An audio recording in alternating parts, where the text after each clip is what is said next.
Welcome back to another empowering episode of Invest in Yourself, the Digital Entrepreneur Podcast. I'm, of course, your host with the most, Feel Better.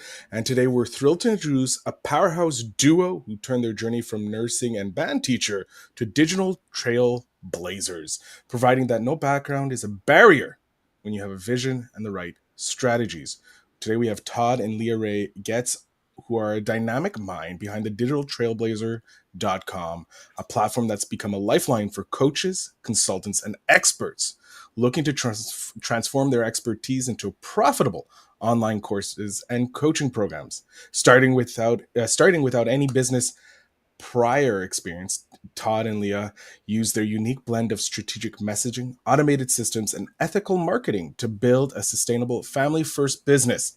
Their inspiring story is proof that you can design a thriving digital business without compromising the values and priorities that matter most. So get ready to be inspired and take notes as we welcome the trailblazers themselves, Todd and Leah Rae Getz. Guys, thank you so much for being here. Thank you so much for having us, Phil. We're excited. I'm excited to have you guys here because you don't fit the normal mode or mold of entrepreneurs. You have a band teacher, you have others, families.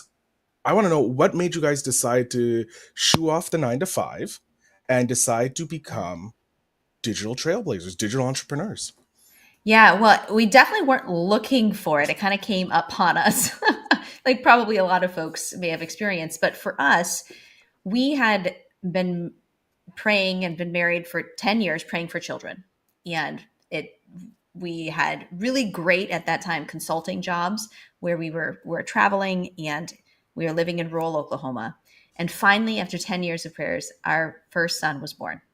And so we brought him home, and I was now a single mom from Sunday evenings through Thursday night, Friday morning every week when Todd was traveling. And after praying and waiting for children for so long, it was not what we wanted. And, Todd barely saw us, and we were home alone, and it just wasn't what we were looking for. And at the time, Todd didn't have local job options. We lived in rural Oklahoma. It was like be a farmhand, work at the local gas station or factory, or nothing that could get him to the level that he was at in his corporate position.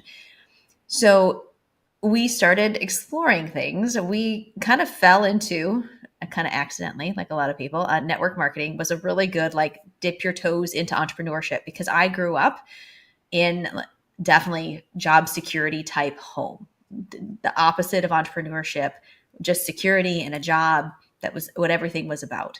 And so network marketing was a really good way to dip our toes in, kind of get our mindset started wrapping around having a business. From there, we kind of sucked at it. So we frankly, we really sucked at it. And we were both very good at what we did before this. And so it was really frustrating. We came online and tried to figure out how to do this stuff online. Through that, we found affiliate marketing. That's where things started to really change for us. We learned, and for anybody who's not familiar with affiliate marketing, that's where you're selling other people's products. So you learn the sales and the marketing pieces of this, but you don't have to worry about delivery. Someone else is working on delivery. So it's a really good starting point for people who are trying to figure out the online space. That's for us where we took off. We got coaches, we got courses, and we learned how to generate leads, how to run Facebook ads, how to write copy, how to run challenges, how to sell on webinars, like all of these really awesome things. And we started doing really well. I think it was 18 months after starting, getting bit by the entrepreneur bug, we were able to retire Todd from his then 6-figure job. And then, we really enjoyed it. But we had people asking us, well, how are you generating all these leads? Like, what are you doing?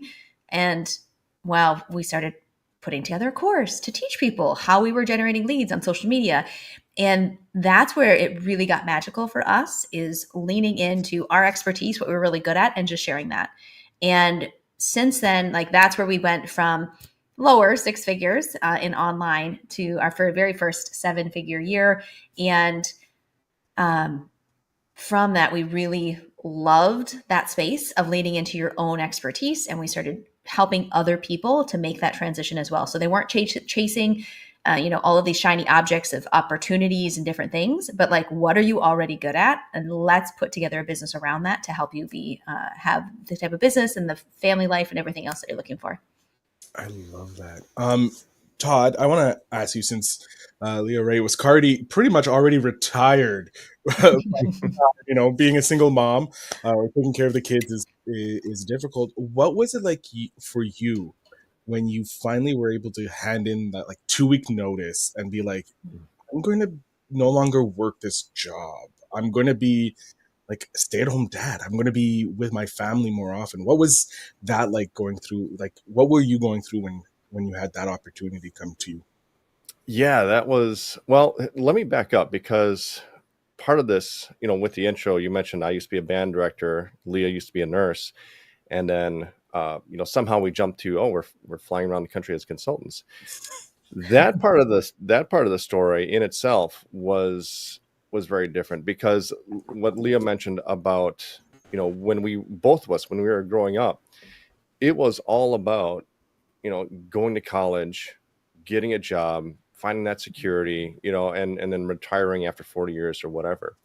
And what we found was that just wasn't the case. When I graduated college, I had a degree in music education. I got my first job. It was cut from the budget. I had to find a second job. Second job was great, but culturally just wasn't a fit for me. Uh, I was looking for kind of more growth, and basically I wanted to teach high school band. I didn't want to You're like, go I just through. want to teach kids music. That's all. That's what I got my degree in. I want to teach kids music. Why can't I teach kids music?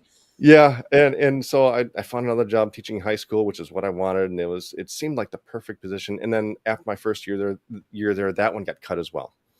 And it just got to a point where it was like I realized the job security that I had, 6 or 7 years beforehand when I went into college, thinking, okay, this is going to be a great, secure career path. I'm going to be able to always, the teachers are always going to be in need. I'm always going to have a job. Uh, After 3 years of teaching, I found out that that is absolutely not the case. Teachers are getting cut all over the place. Pensions, and at that time, it was right around, it was like 2006, 2007, uh, right before the big economic crash. And even before that, we saw the warning signs coming because teachers' pensions, and this was in Minnesota, teachers' pensions were getting cut and things like that. And it was like getting the rug pulled out from under them. And there was all these issues politically, and we just started realizing that, hey, the job security, the salary that we were sacrificing for this job security, just it didn't make sense because the job security wasn't there. And so that's when that's when I went back to school to get re-educated. I got a master's degree in health information management. And then both Leah and I went into the technology side of healthcare. And so we started making more money. We learned electronic health record systems and how to implement those. And then we started a career consulting other hospitals how to implement the software. And that's how we got to the point where, from band director To and consultant. yeah, to traveling consultant. And we did that for a while. And, it turned out to be, I really see that as our first step towards entrepreneurship, because now rather than, getting a salary, working at the same place the whole time, you had to rely on your own expertise. You had to rely on your ability to perform for your, for a healthcare organization and do really well so that you can get your next contract. Because we work in 6 to 12 months contracts. Once your contract is up, you find another contract. And if you're not good, you're not going to survive. And so for us, that was the first time we really had to rely on our skills and our expertise and things like that, and build a good resume and get good referrals and have to constantly do that to promote ourselves to the next contract. And so making that switch into entrepreneurship, I think that made it a lot easier because we had already learned how to rely on our own skills and really be more self-reliant rather than, oh, here's my salary job. I can just go in and just kind of phone it in and just go through the actions and get a paycheck. Right. So that day or that, yeah, I still remember that day flying out and saying, okay, yeah, when my contract is over, I'm not renewing. This is it, and we're cutting the cord. And it was very different from the last time I I stepped foot into the classroom as a teacher, because when my job got cut that last time, my third year of teaching, there was nothing but fear and just uncertainty of are we going to survive? Is this going to work out? Where are we going to, all I've got is a degree in teaching, and I'm not going to use that anymore. What can I do? And so there was a lot of fear, and every time my job got cut, it was like that. It was that feeling of certainty that you're going to make it is it feels like it's out of your control, right? Because it's up to your employer whether they keep you or not. And if they don't keep you, well, now you're left on your own, and you've got to find another job. And there may not be other jobs who are looking for people like you in your area. So you're just kind of out there on your own. Now, as an entrepreneur, having had that success, building your business, making money on your own, making more money in a month than what you used to make in an entire year, sometimes making more in a week than you used to make in an entire year. And knowing that we could do that anywhere, as long as we had internet access, we could take the skills that we had built in copywriting and webinars, list building, all these skills as marketers, we could take that and build any business that we wanted. There was so much more of a sense of security and confidence that doesn't matter who's president, doesn't matter what the economic circumstances are, doesn't matter where we're living, we can find a way to do it. We're resilient, we've got the skills, and nobody can take those skills from us. So that last time handing in that or it wasn't even a resignation, it was the end of my contract, and I just said, hey, not renewing, this is going to be my last day here. A lot of excitement because now we saw the possibilities going ahead, and it was, now that doesn't mean we didn't have challenges. Of course, no, everything has challenges from then on. But I will say, even a bad month blows away any income that we would have made from our normal jobs as a band teacher and a nurse. And of course, you get to be the stay-at-home dad too. You don't have to worry about traveling. Leah Rae isn't a single mom anymore. Yeah. She at least has some support to deal with the child. As much as we love children, they are. As a former child myself and still an adult child, I know how difficult we are. I would love to know, when you guys were finally both on the team Trailblazers, you're both working full-time at this gig, and full-time could be 20 minutes here and 20 minutes there. We know digital entrepreneurs don't keep regular hours. When you woke up the first day that you were both working in this business, was the level of stress completely different than, or I remember when I woke up the first day, I decided when I was an entrepreneur, and there was stress, but it was good stress. Did you feel that when you guys woke up the first day, where you both were in business together, you didn't have any other external things? Did you have that, yay, stress is gone, but oh no, there's another bucket of stress showing up at our door that we did not know was going to be visiting? Yeah, I think it was excitement. I mean, we had worked hard to get to where we retire Todd. And that first day, it was actually St. Patrick's Day, I remember. And we in the middle of the day, we drove an hour. We were out in the country, so things were far away. Drove an hour to go to lunch in the middle of the day to a nice place, and and we took all that time, and it was just this excitement of, we've done all of this with part-time, with just half of our, part of Todd and part of me. And now we can be all in, we can do this. And so there's the level of anxiety that just comes from a new project or something, but really exciting. It's exciting, tackling something new and all of the opportunity that was really in front of us. I love that. How do you balance running a successful business and keep the strong family life? Because I know a lot of people who have the old school mentality of an entrepreneur is building a brick and mortar. You guys are doing it digitally. Like Todd said, you only need an internet access and a laptop and you're good to go. How did you guys continue to build the strong business, keep the business, but also keep that family life really strong? Because now you're both at home. Leah, you were a single mom for so long, right? In style, from Sunday to Friday. How did, because now Todd's entering your world. Todd's entering your house. This used to be my domain. Now I got Todd here. How did it because working together is also a difficulty.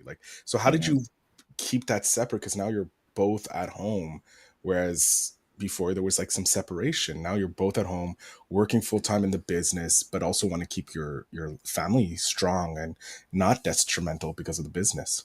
Yeah. I don't know if Todd, if you want to go, or if not, me too. Yeah. So a big part of that, I think, is just budgeting. Just because when you start making a lot of money, the impulse is to spend a lot of money, and if you do that, you're still just living paycheck to paycheck, and you are going to be stressing out, and you're not going to be able to prioritize other things in your life, and you're going to find that you're just constantly hustling, and you're constantly going to have that anxiety and stress weighing down on you. And so at least at first, you want to keep it to a reasonable budget where you can take a look at your worst month and then budget for that way for the entire year. And then that if you want to take some time off, if you want to only spend half a day working and half a day with the kids, you can do that, and you can take that hit to your income and not have to worry about it. So I think just practically, that's the first thing. But even aside from that, I think you just need to be very intentional about your time and how you're spending it and what you're doing. For me and Leah, we knew that, the whole reason that we did this in the first place was because of the kids. We were perfectly happy just going to a job and working it and making money and coming home, playing video games or doing whatever, before kids Todd came. Playing the video games, Leah probably reading a lot more. No. She was playing we got into some multiplayer online games, and she's like a level 67 elf. 69 actually, but yeah. She upgraded overnight. You didn't know about it while she was playing. Post kids, I haven't been able to touch anything, but yeah, it was for the kiddos that we did all of this. Sorry, Todd, I interrupted you, but oh yeah, no, I was kind of wrapping that up anyways. But yeah, just being very intentional about your time and just remembering why you did this in the first place and prioritizing that in your life, and sometimes even just putting it into the schedule. We live off of our Google Calendar. If we don't block time off on our calendar, it's going to get scheduled with a sales call. It's going to get scheduled with some other interview or something that we're doing.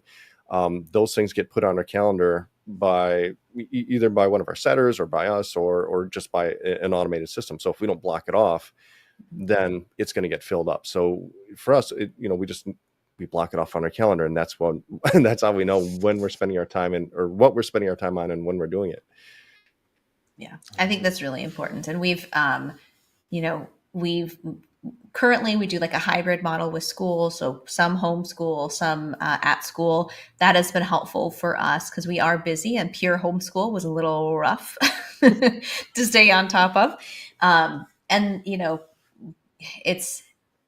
There's been times in the business where I've needed to be more at the computer. I've needed to sit down and be more focused. And there's times where it was on Todd, and being able to just have that partnership where, one or the other can handle the rest, right? We can have the house, we can have the kids, all that kind of stuff. It's been a huge blessing. Our second son has never known what it's like to have a parent work outside of the home. We've always been here for him. We just got our home study approved. We're hoping to adopt a third, and so there's just, it's beautiful, and I think about when we were kids and how much we never saw our parents. They were off working, get home from school, and you had a note of your chores and what to have for dinner. Right. And then, my mom would get home later, and think about, wow, very different lifestyle and what we've been able to provide for our kids, and being just so purposeful and having a goal, having a desire, and then just staying focused, because it's not easy. It might be simple, but it's not easy. And just really staying focused with why we're doing all of this, I think, is so important. Yeah. Then the other thing is that as our income has grown, outsourcing the small tasks or the things that take up time that really are not worth the value of us being in the business. So for example, just hiring cleaners coming in once a week, maybe even twice a week, depending on how the kids are destroying the home. But the cost of having cleaners come in even just once a week, at the end of the month, if we make just one extra sale per month, that covers the cost of a cleaner, that covers the cost of a nanny, that covers the cost of so many other things, and then we still have money left over if we just make one extra sale. So if we look at, should we be doing this ourselves, or could we hire somebody else to do this for us and then just refocus our time on the business? That allows us to be much more intentional with our time and spend it in ways that make sense. I love that. And I love the fact that you prioritize your family. Like, what can I do that I'm good at, and what can I pay someone else to do that they're good at, so that I can focus on my zone of genius instead of trying to do everything and do a zone of mediocrity across the board. Especially when it comes to cleaning, I abhor cleaning. It's probably the one thing that I try and put off the most. So knowing that you can pay someone to clean is always so much easier, and it again saves you that time and gets that headache off your plate. Yeah. I want to talk about, when did you guys decide to launch your podcast? Because you guys are podcasters after my own heart. Yeah. Someone who I've been in it over a decade now. How long have you guys been in the podcasting space, and what led to the launch of your podcast, Digital Trailblazers? So we are coming up on our 1-year anniversary very shortly. Yes. And honestly, we wanted to do it forever. Like, it was always like, oh, we should have a podcast. But, we didn't really know how to do it. So it just kind of stayed on the back burner for a while, and years, really. It just kept sitting there as something that we wanted to do someday, but weren't ready to commit the time and effort into it at that point. And it was just about a year ago. Well, I guess we were probably already actively working on it at this point a year ago. It just hadn't published yet. And we used to do a lot more YouTube and some other things. And we decided, I think we have the bandwidth to do this. And it'd be just a great long-term play of building an awesome audience, being able to do what we love, talk about what we love, make this really fun, and create the kind of podcast that we would like to listen to. Because we're marketing nerds, right? Like, we nerd out on cool stuff that people are doing, cool strategies. And so for us, we've created a Digital Trailblazer podcast where we get to essentially funnel hack people live with them on the podcast. Like, what's working? What can we learn from this? And we just pick apart their strategies and do all this kind of cool stuff. And we get to talk to so many cool people and learn all of these cool things that we would have never been able to have those conversations otherwise. So we've really, really enjoyed it. And we've created such a fun podcast that I think a lot of fellow marketing nerds and online entrepreneurs can really appreciate. And in less than a year's time, we've gotten it to a top 3% podcast. Let's go. Love that. As a podcasting nerd, that just makes me so happy, because I know how long it takes to get to those top percentages. So seeing you guys do it in a year, that's freaking awesome. With the podcasting, I'm going to stick on this for just a short bit. What have you seen to be or what you see as the hardest or the biggest challenges most people, entrepreneurs, primarily face when starting a podcast or handling a podcast? You want to talk to that, Todd? Yeah, I don't know about others, but I know for us, the biggest part was finding a good editor, because for most of our podcasts, it was just me editing it, which was fine. Because then you could hear how fine it was. Yeah, exactly. It was passable. People listened to it. I was happy with it. Could it have been better? Yes, 100%. But that was that. I was the editor. I know that voice. It was mine for 10 years. Yeah. Well, and the thing is, that gave, and with anything else in our business, we never decide that we're going to do a strategy and then outsource it to somebody else from the beginning.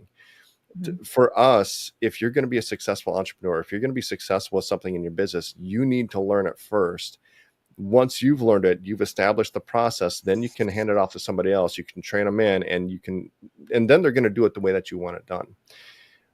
One of the biggest mistakes I think people make in their business, especially if they're brand new, is that they have this idea that they're just going to focus on their quote zone of genius, and then they're going to outsource everything else to somebody else, right? Like I just want to focus on being a life coach, and I'm going to outsource the marketing to somebody else. Well, if you already have established marketing plan and a system, and your funnel, your email follow-up, and you've got all that established and it's working, then sure, outsource that to somebody else. They can manage it, and then if they can improve it, they can improve it. But if you outsource it to somebody else from the very beginning, number one, you're probably going to end up with somebody who's going to just waste money in your business. I don't know that we've ever run across anybody that's been able to do that and be successful with it. Typically what we see is that they're wasting tens, 20,000 or more on an agency that just does nothing for their business. So that was the first part, is just learning the process myself, figuring out how I want it done, and then coming up with a process to say, okay, here's the template we want to use. Here's the intro. Here's here's a specific sound we want to use when we transition from the intro to the all that stuff. Getting that all in place, then we were able to bring in an editor who, I only had to work with them for about 3 or 4 weeks of editing the podcast, and now he's doing it perfectly. He can send me the files, and I upload them right away, and they're good to go.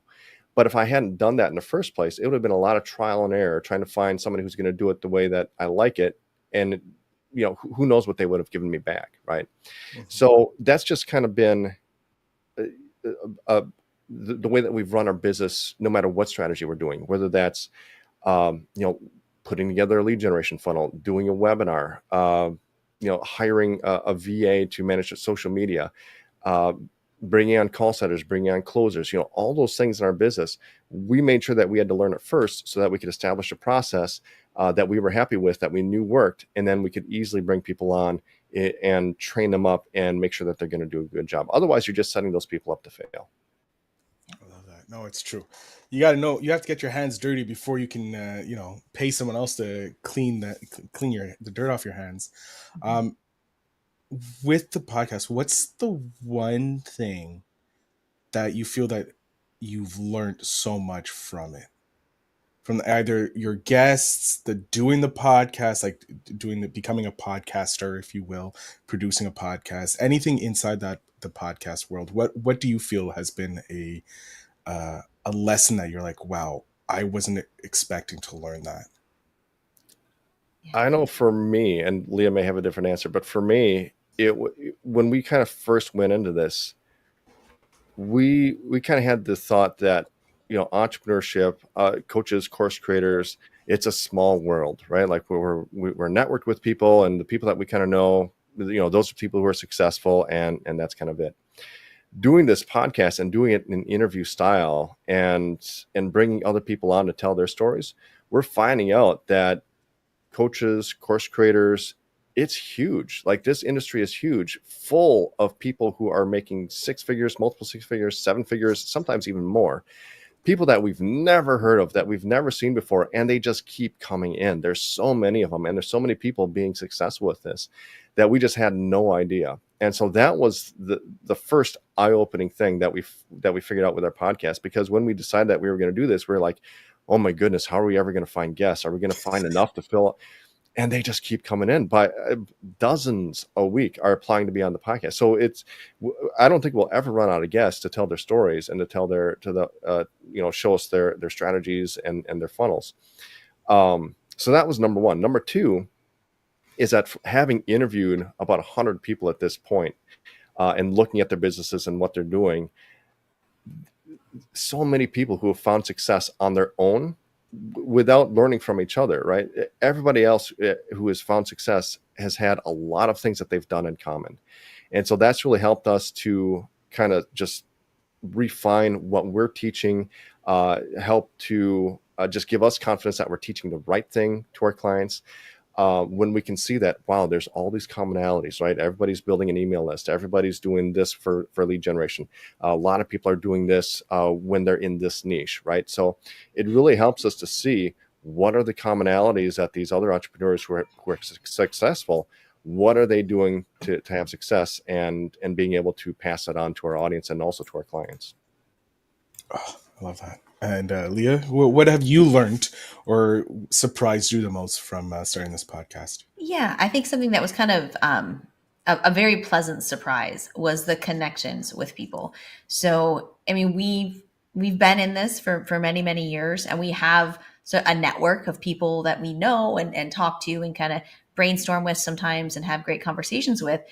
But the value of networking with several people a week who are doing great things in different industries and seeing what's going on and just building those relationships, and that's been, I think, very awesome. And I think we had kind of fallen into the rut of, we did a lot of that at the beginning, and then we just maintained a lot of relationships versus continuing to connect with new people, and broaden our circle. I love that. Now we're going to get into a really hard question, because this is the hardest question of the show, really. What do you guys do to invest in yourselves as entrepreneurs, as podcasters, like in the whole gambit? How do you make yourselves become the better version of yourselves? We're going to start with Leah, because Todd answered first last time. But Leah, Yeah. what do you do to invest in yourself? I am big on personal development, and so and pouring into myself, and so learning, even like one of our core values within the Digital Trailblazer organization is training, right? Learning, ongoing learning. And so always be learning. And I have a benefit is that I get to kind of do that with every interview that we're going through, with folks. Don't give away our secrets. Right. So that's a huge benefit. But I definitely continue. I love to read. I love personal development books. I manage our sales team and work with them every day, helping them to create a culture really within the Digital Trailblazer organization of personal growth and development, of continuing to learn and hone your skills. And we even close our sales calls every day. Everyone is of Christian faith together. So we actually pray like for continued growth and learning and improving our skills, and to really just creating that culture, I think, within the organization as a whole has been awesome for us and created a beautiful place to flourish. Love that. And Todd? Yeah. In the beginning, well, and even now, like the way that we invested in ourselves is very different from how we invest now. Like at the beginning, it was, what do we do to be successful? We're always looking for the next strategy or the next thing that we need to learn. And when you're in the beginning stages of entrepreneurship and building your business, that's very important. After that, it was, okay, who's going to get us there, right? We know what to do. Now we're at a point where it's, okay, who are the people that we can bring on? They're going to be able to take this off our plates so that we can scale our business without having to, hustle so hard ourselves. And now we're kind of at a point where, both Leah and I, it's okay, now let's look at our health. Let's look at our fitness. Let's look at our diet. And so over the last couple of years, it's really just been focused on getting healthy and refining our diets, and coming up with a weekly exercise plan, and getting active in a sport or in some sort of physical exercise, and just really refocusing on that. Because what we found was that during that hustle part of building your business, one of the first things that, and especially when you've got kids, right? One of the first things that tend to go is your own personal health. You don't sleep as much. You're not eating as well. You're not exercising, right? Or if you're exercising, it's throwing a baby up and down. And that's about it. Hey, you're getting those biceps curls in anywhere you can. So for us, I mean, over the last couple of years, most of how we're spending our time trying to improve ourselves is just health wise. And that's really helped us to, perform better in our business as well, show up better for our clients, be there for our sales team whenever they need us, and then also for our kids as well. And that is what's really taken us to the next level, just not just in business, but in life. I love that. Where do you guys see yourself in 10 years? You've already been in this close to, I think you're closing in on 2 decades now. Where do you guys see yourself in the next decade? What is something that you like? What is a goal that you have to achieve in the next decade? Yeah.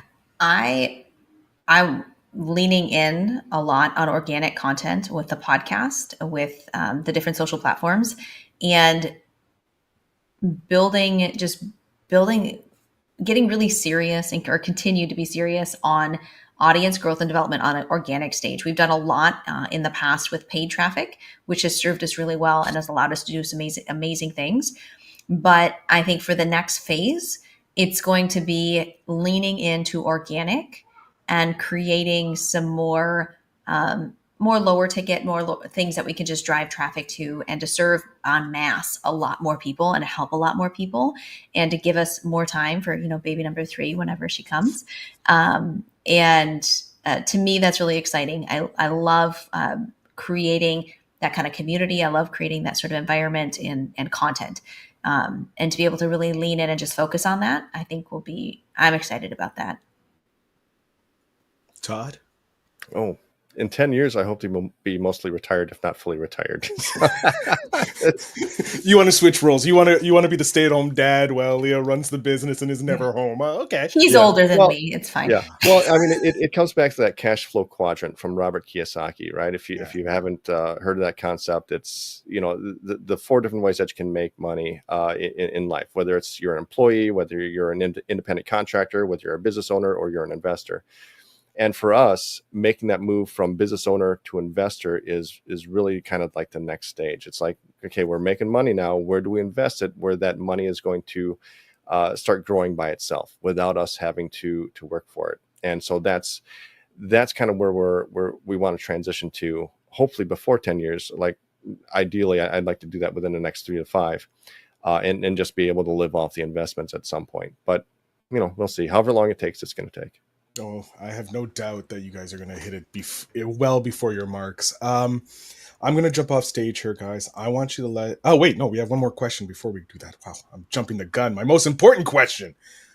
What advice would you give to your 10-year-old selves, specifically either in entrepreneurship, podcasting, life in general? What's one piece of advice you wish you were given back when you were 10 years old? We'll go with Todd first. Oh, wow. 10-year-old. I think the biggest thing is getting over that fear of failure. If I could have taught myself how to be okay with failing and getting up and trying again and just not giving up, I think that's one of the things, because going through school, I was a straight A student. So was Leah. Like, we were very successful, and it was to a point where it's like we didn't learn how to fail and get back up from it. I remember, the first C I ever got was in like college English, my first college English class. And I saw that. I was pretty disappointed in myself, but it was a tough class. I didn't enjoy it. And so what I did is I just changed professors, but it was like, rather than go back and try to master that class and learn what I was supposed to learn, I took the easy way out. But as an entrepreneur, that's such an important part of personal development and succeeding, because you're not going to get it right on the first try. And so you could shorten that path towards success in entrepreneurship so much faster if you just get used to implementing. Don't worry about getting it perfect on the first time. Just implement, learn from it, and then go back and try again. You will go so much further, so much faster doing it that way, just getting over that fear of failure. And then the second thing would be, don't go to college, just start a business. That would be the second thing I would tell myself. But. Very good. We're clearly still paying off his student loans. I couldn't tell. Yes. For my 10-year-old self, I would say to dream, like, think bigger. Mm. Like, I think Todd and I both came from, lower middle class Midwest families, and I had a very small worldview, and everything was about job security. And if you were smart, if you were a go-getter, you can go to college and get a good job. And I I never had a mentor that helped me to see outside of my little sphere. And so to find a mentor, I think is really important, because I was a straight A student. I went to college and in high school, like I was a rock star, and I went to school to be a registered nurse because that's what my mom was. And that's what I knew. Whereas now as an adult, I'm like, that was kind of stupid. I should have been like a surgeon. Like, this is dumb. Like, if I wanted to do medical, that's silly. I should have thought bigger. But I didn't have that mindset. I didn't have that sort of upbringing to be able to see the possibilities and to see what I could really do. And so I would definitely encourage my 10-year-old self. We try to encourage our 10-year-old that we have to think bigger and to go all in, because there's so much possibility and there's so much opportunity. And if you don't have a family life or a worldview that shows that to you, find a mentor that can help you see all of the possibilities out there for you as you grow up and develop. Great piece of advice. I love that. Mentorship, dream big, don't go to school. All very, very important things. No, I'm going to jump off stage here, Todd and Leah. I want you to let my audience know where they can find you, how they can connect with you if they're feeling that they want to become digital trailblazers themselves. So the floor is yours. Awesome. So if you found this conversation intriguing, if you are looking for awesome, fun strategies to help you build and grow your business, I would really highly encourage you to check out the Digital Trailblazer podcast. We're on all of the platforms. Yeah, and I would say that we're just at the time of this recording, we're about to drop episode 100 in our podcast. And that episode, what we've got planned for it is we're going to look back on all the people that we've interviewed and pick out our favorite strategies. So if you're not quite sure where to start listening to the podcast, start with episode 100, and that's going to give you a good clue as to what the episodes you're going to want to go back to and listen to are. Yeah, absolutely. I love that. I'm definitely going to put the link if it's released or when it's released in the show notes down below, so that you guys the audience can listen to that. Todd, Leah, thank you so much for being here. It was a pleasure having you guys, and it was so fun connecting. Thank you so much for being with us. It's been great. To my audience, make sure you check out the show notes to connect with Todd and Leah and the Trailblazers community to become digital entrepreneurs to the next level. And as I always say, remember to invest in yourself.